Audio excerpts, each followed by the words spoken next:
With an incident like that, more loopholes are exposed, and the president's security advisors are under close scrutiny over their handling of the sensitive docket. Tonight, KTN's Asha Mwilu reports on the failed security strategies and the way forward for the government. If there's one area the government has talked tough on, it's security. Nothing we do to transform our country will matter if we do not get security right. Government is pretty alert. Wakati munalala serikali hailali.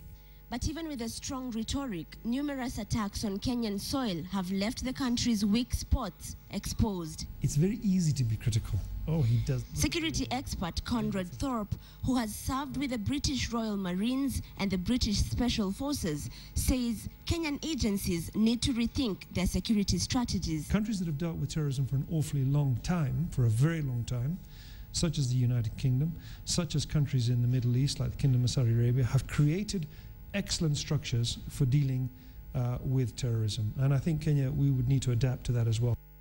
The government's scanty funding into security has been faulted as one of the failing strategies. After the Westgate siege, Kenya had to bring in international allies to help with forensic probes.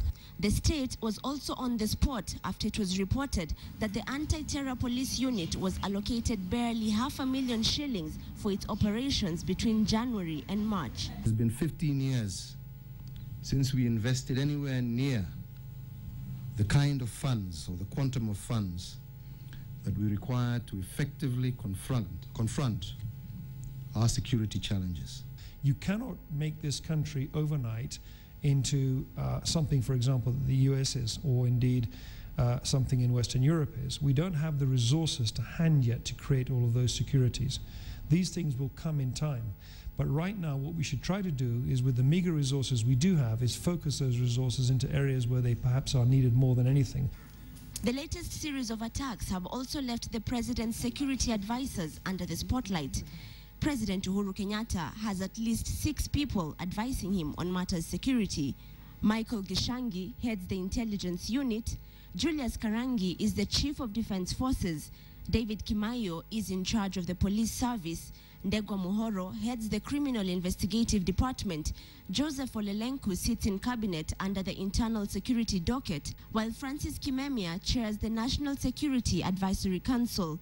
And yet, the government's security strategies still appear flustered.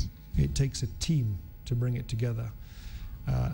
The president has a number of fantastic ministers underneath him. Those sub-chiefs, so to speak, must have the courage to stand up and take responsibility and do the right thing for this country. It's no doubt that the government is juggling a number of challenges in dealing with the evolving threats to Kenya's security. But as long as security chiefs approach the issue blindly, experts say Kenya will remain vulnerable to those risks. Asha Mwilu, KTN, Nairobi.